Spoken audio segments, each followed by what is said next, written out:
Oli, ¿cómo están? Bueno, espero que bien. Yo estoy revisando carpetas, arreglando cosas porque pronto voy a empezar a cursar. Y nada, quería ver si le subía un video más antes de que llegara esas fechas. Y, y bueno, hice una encuesta por Instagram que les dejo en la descripción por las dudas, que no me sigan por ahí. Y bueno, tuvo unos resultados que la verdad que no esperaba. Primero que nada, había muy poca gente que sabía que estaba subiendo videos en YouTube. Y después habían opiniones distintas. O sea, hay gente que me conoce por los dibujos y hay gente que me conoce por la carrera de historia. Entonces hay personas que prefieren una temática y hay personas que prefieren otra. Así que bueno, se me ocurrieron así como unas opciones media salteadas de próximas ideas para hacer videos y había puesto, digamos, la más original abajo y la menos original arriba, pensando de que bueno, que elegirían alguna del medio.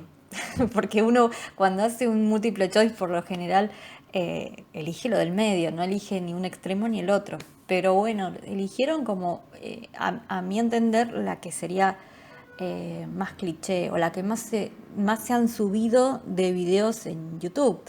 Y, o sea, no lo digo en mala manera, pero por ahí uno piensa cuando quiere crear un contenido, crear algo original o algo que no se esté haciendo tanto y entonces así captás mejor la atención del público, porque si vos le estás dando por ahí siempre el mismo tema o el mismo formato, puede llegar a cansar, no sé. Entonces, por ejemplo, de videos animados o con dibujos que cuenten o divulguen la historia, ya sea de manera cómica o de manera seria, hay un montón, a mí me encantan, pero es como que hay muchos, desde mi opinión, ¿no? Entonces, bueno, les voy a dejar incluso mi top 5 de los canales que yo sigo, que me encantan y que soy muy fan de ellos y los respeto mucho, pero realmente yo no creo estar a la altura de hacer un trabajo como el de ellos, ¿se entiende? Después también hay algo que a mí por ahí me choca un poco, pero es una opinión muy personal tal vez, no sé que no es compartida por el resto, que hay una idea, por ejemplo, de lo que es una profesión y, o sea, del público general hacia una profesión y de cómo realmente es. O sea, hay un detrás de bambalinas que la gente realmente por ahí no conoce. Entonces, por ejemplo, se suele pensar de que el artista es una persona súper bohemia, que no tiene tiempos, que no se pone límites, y es muy al contrario, en realidad, cuando uno trabaja freelance tiene que justamente tener límites y tiempos y marcarse los gastos por ahí que hace para poder sacar un buen presupuesto de su trabajo, etcétera. O por ejemplo, cuando uno piensa en un historiador, piensa que se conoce de pe a pa todas las curiosidades de una pieza arqueológica, capaz que no, o sea, capaz que se dedica a estudiar los procesos sociales de una sociedad a grandes rasgos antropológicos y no tiene ni idea de que, no sé, una pieza o un hueso es de una excavación o de otra. ¿Me explico? O que una cierta civilización que era antigua, antiquísima, y era ágrafa, o sea que no escribía, entonces lo único que tienen son las pruebas arqueológicas y de esas pruebas arqueológicas uno traduce lo que piensa que es más o menos similar, a veces tenés que comparar con otras civilizaciones de alrededor, pero no tenés una certeza absoluta de qué pensaba, no sé, una persona en ese tiempo, ¿no? En una historia muy antigua. Hay pueblos de los que sí se tiene mucha información, pero resulta ser de que eran poblaciones donde había escritura. Entonces uno puede intuir o puede tener más, digamos, formas de chequear que eso que estamos viendo en los yacimientos arqueológicos y lo que vemos en los escritos, hasta qué punto eran real o no lo que estaban diciendo. Entonces, bueno, nada, es una cuestión que por ahí el público general no conoce y quería por ahí explicárselos. Así que bueno, como soy una persona de palabra, palabra scout, voy a hacer un video como me propusieron ustedes de mitos y curiosidades, aunque como les expliqué también por historias, en realidad los historiadores no estudian eso. Eso es más un chusmerío. O bueno, algo que entra dentro de lo que serían los mitos, que uno, por ejemplo, se dice que Nerón incendió Roma, pero se dice, no hay pruebas de eso. Entonces hay curiosidades que uno puede tomar como ciertas y entras en un mundo en el que no sabes porque no tenés pruebas para comprobar que eso fue realmente así como, no sé, como dijo fulanito en tal año y lo escribió en tal fuente, porque bueno, él capaz que lo escuchó de decir de los vecinos y no realmente a quien realmente le pasó, ¿no? Entonces, bueno, entra dentro de, yo diría, o sea, lo catalogo como chusmerío. Así lo nombro.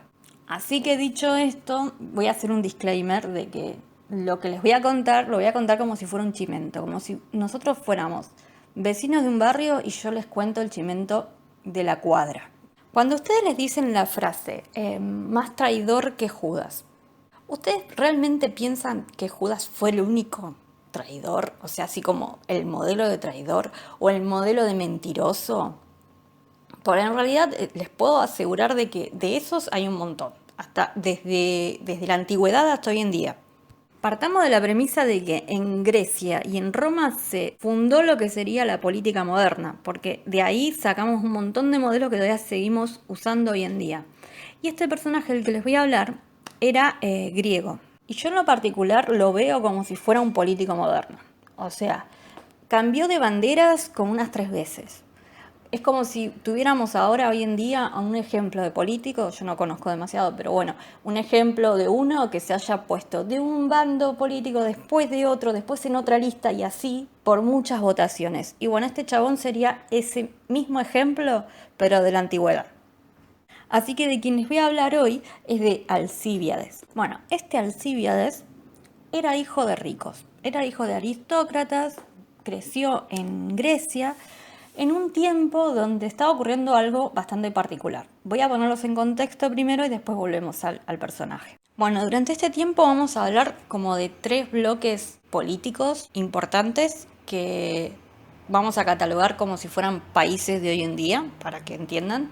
Estaba el Imperio Persa, la Liga de Délico-Ática y luego la Liga del Peloponeso. ¿Qué es lo que pasaba con estas 3 potencias? Que eran bastante distintas entre sí, entonces tenían roces, ¿no? Primero habían tenido una guerra por la invasión de los persas en toda Grecia, en donde se habían unido toda la Grecia Magna en repelerlos. Bueno, una vez que se recompuso esta situación, es como lo que pasa hoy en día, es como que nos unimos para enfrentar a un enemigo en común, pero después los roces empiezan a aparecer. Entonces, la Liga de Delos y la del Peloponeso empiezan a entrar en guerra. Estas 2 ligas estaban encabezadas por las 2 ciudades principales, que van a ser como las más importantes que vamos a tocar ahora, que son Atenas y Esparta.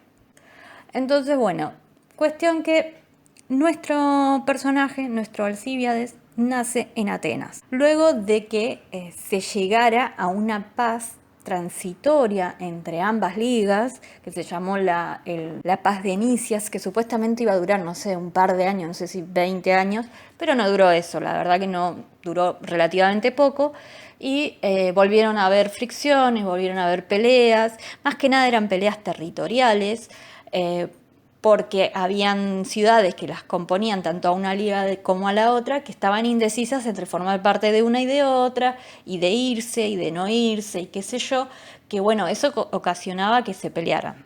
Y este Alcíbiades, como creció en una buena familia, tuvo la suerte de que le enseñaran o de tener un estudio por encima del resto de las personas. Fue alumno de Sócrates, por ejemplo, y bueno, muy pronto empezó a ser partícipe de la política de Atenas, donde habían 2 partidos desde siempre, donde uno de los partidos era como que buscaba favorecer esta diferencia entre ricos y pobres y que los ricos siempre estuvieran al mando, y el otro partido era más bien demócrata, que todos fueran iguales. Entonces, bueno, estaban estos 2 partidos, obviamente que Alcíbiades estaba de parte de los oligarcas, y lo que él tenía como característica y como atributo es que era muy buen orador, el tipo podía convencer a cualquiera de lo que él quisiera. Así que surgió la idea de una expedición a Sicilia, en donde él estuvo como parte de una junta y donde estaban estos dos partidos y había un oponente a él que decía que no, que era una locura ir a invadir Sicilia, que iba a llevar mucha plata y qué sé yo. Y él estaba, digamos, bastante optimista con la idea de ir a invadir, porque decía que era un punto estratégico, que ganando ese lugar iban a ganar espacio a la otra liga, de que iban a tener después una buena alianza con el rey de Siracusa, etcétera. Cuestión que se decide que, bueno, que vaya, pero con pocos barcos, porque no había tanto presupuesto. Y bueno, y acá entra la duda de si fue Alcibíades o si fue su oponente para desprestigiarlo. Pero básicamente lo que pasó es que antes de la expedición, Alcibíades salió con sus amigos, salió a tomar un vinito, salió a festejar. Y al otro día descubren en toda Atenas que las estatuas del dios Hermes, que era como un dios muy importante, porque recordemos que es como el de las comunicaciones, es el que envía los mensajes de Zeus, etc., aparecieron todas mutiladas. A todas las habían roto algo. Y entonces se lo acusa a Alcibíades de haber sido el autor de estos hechos. Ustedes imagínense que es como que incurrió en una blasfemia contra las divinidades, porque es como si hoy en día, no sé, un capitán de un ejército antes de salir a una batalla fuera al cementerio y rompiera todas las cruces. Y es como un insulto realmente hacia tu propia patria y hacia tus creencias, etc. Entonces, mientras él embarcaba y se iba para aquel lado, bueno, en Atenas decidieron hacerle un juicio, aunque no estuviera presente, y condenarlo. Entonces, cuando él llega a ciudad de Catania, según la bibliografía Catana, detrás de él llega una flota diciéndole que iba a ser juzgado, que tenía que volver a Atenas con ellos. Y él les dice, sí, yo vuelvo, pero en mi barco. Yo lo sigo a ustedes guíenme, yo lo sigo. Y bueno, y estos dijeron, sí, vamos, y se confiaron. Y en cuanto se descuidaron, Alcibíades pegó la vuelta, giró y se fue con los espartanos. Recordemos que Esparta era la capital de la liga contraria de sus enemigos. Entonces cuando llega a Esparta, lo que hace es proponerles un trato. Habla con el rey de Esparta y le dice, mira, si vos me das refugio acá, yo te cuento todos los puntos estratégicos de la otra liga para que vos puedas ganarles. Y Agis segundo, ni lerdo ni perezoso, dijo, sí, vamos, dale. Así que bueno, él se convirtió en un refugiado de los espartanos y les dio puntos estratégicos posta a posta para destruir, digamos, a Atenas. O no tanto para destruirla, sino para debilitarla. Es así que bueno, que los espartanos atacan justamente una zona, una región o unas ciudades que eran como el lugar donde los atenienses tenían sus mejores campos y cultivos para alimentar a su población. Entonces toda esa población que estaba en esa zona se tuvo que refugiar dentro de los muros de la ciudad de Atenas y se murieron casi todos, porque la verdad que adentro de los muros de Atenas no solamente faltaba alimentación, sino que también estaba la plaga de Atenas. O sea que bueno, nada, es como que debilitó realmente, o fue un golpe realmente muy duro para la ciudad, y junto con esta debilitación de esa ciudad, se debilitan los lazos con la Liga Delicoática, porque Atenas era como la ciudad cabecera y cuando la ciudad cabecera está debilitada, todas las otras ciudades se quieren ir a la miércoles. Como si pasara acá en nuestro país, háganse una idea, que de repente, no sé, Buenos Aires cae en un ataque y el resto de las provincias dice, ¿y qué hacemos? ¿Nos quedamos, vamos a defenderlo o nos quedamos en donde estamos y nos defendemos nosotros solos? Es más o menos una decisión así. Entonces empieza a entrar en crisis esta liga. Y ustedes dirán, bueno, traicionó a su patria. Sí, pero también traicionó a sus amigos. Se la mandó completa. La cosa es que se descubrió que este tenía una aventurita con la esposa del rey Agis segundo, con la esposa del rey espartano. No solo eso, sino que se empezó a rumorear de que uno de los hijos de ella era en realidad de este Alcibíades y no del rey. Entonces ahí cuando ya empezó muy picante la cosa, muy picante el rumor, el rey lo mandó a matar directamente. O sea, mandó unos emisarios para que lo fueran a finiquitar. Cuestión de que Alcibíades siempre, así como cosechó muchos enemigos, tuvo algún que otro amigo. Entonces le avisaron y se logró escapar a tiempo. ¿A dónde fue? Se preguntarán. y se fue con el enemigo mayor de los dos, o sea, se fue directo a Persia, el que había sido enemigo jurado de toda Grecia. Y ahí se encontró con un sátrapa que le dio refugio y que aceptó sus consejos a cambio de, quedarse ahí en ese lugar. Pero bueno, es como que a él en algún momento le picó saber un poco sobre qué había sido de Atenas, qué era lo que estaba pasando por allá y qué sé yo, y se acercó a una ciudad de la Liga a preguntar qué onda, qué era lo que estaba pasando. Esta ciudad era la ciudad de Samos, que está en Asia Menor, y bueno, en esa ciudad habían unos jefes generales que eran de la flota de Trirremes. Bueno, habló con ellos y les preguntó, y los empezó a convencer de que lo mejor para Atenas no era la actual política que tenían, sino la política de los oligarcas. O sea, todo se había ido al desastre porque estaban los demócratas en el poder. Y fue tan convincente porque él justamente tenía esto del don de la palabra, que los convenció de que se rebelaran. Y estos fueron y lograron derrocar al gobierno que estaba en ese momento y instauran un gobierno oligárquico que se llamó de los 400, que en realidad era porque eran 400 samienses, o sea, de esa ciudad. Y le conceden la inmunidad a Alcibíades para que pueda volver a su tierra y le dan el título de general también. Cuestión que hizo buenas cosas después, o sea, es como que se había logrado enderezar, uno podría decir, y empezó a ganar un par de batallas y botines para su tierra, ¿no? Y todos lo aplaudían, todos decían, sí, sí, qué bueno que Alcibíades y qué sé yo, hasta que se mandó una macana de nuevo. Bueno, en realidad fue un problema estratégico para mí, o sea, no fue tanto un problema de traición, ahí ya no. Perdió una de estas batallas porque le dejó el cargo a su discípulo Antíoco, y Antíoco no usó la estrategia que tendría que haber usado.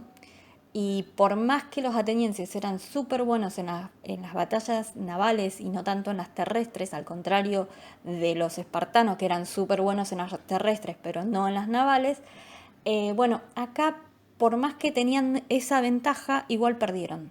Y Antíoco murió. Y a Alcibíades le echaron la culpa de que esa campaña no funcionara. Así que lo condenaron al exilio nuevamente. Y en sus últimos años, Alcibíades se fue al país de Frigia a vivir el último tiempo que le quedaba, y ahí surgen dos posibilidades sobre su muerte. Según el autor y la fuente que vos agarres, va a decir que fue una cosa o fue la otra. Más o menos es parecida igual, o sea, ahora les explico. Él vivía en Frigia con una amante muy joven, mucho más joven que él, que se llamaba Timandra, y se cree que los espías espartanos llegaron a encontrar su ubicación y fueron y lo matan a flechazos y le incendian la casa. Pero también la otra versión está que dice que los hermanos de esta chica no concebían esta relación y fueron a hacer justicia por mano propia. Fueron a matarlo directamente. La cosa es que Alcibíades, murió. Realmente no tuvo una vida muy larga, creo que 46 años vivió. Igual se mandó de las suyas a donde estuvo, sembró enemigos a donde pasó y nada, era previsible de que iba a tener un final medio trágico, ¿no? ¿Ustedes qué piensan? ¿Conocen así personajes que hayan tenido, una vida media ajetreada o media rara o medio como algún personaje así curioso que les guste que quieran que les cuente un poco sobre la historia o sobre el contexto en el que vivieron? Y nada, déjenme cualquier cosa en los comentarios o díganme si les gusta alguna época en particular, alguna cultura en particular. A mí, de las que llevo estudiadas, me gusta mucho la cultura de los egipcios, de los persas y de los griegos, por eso que empecé con algo que ya conocía.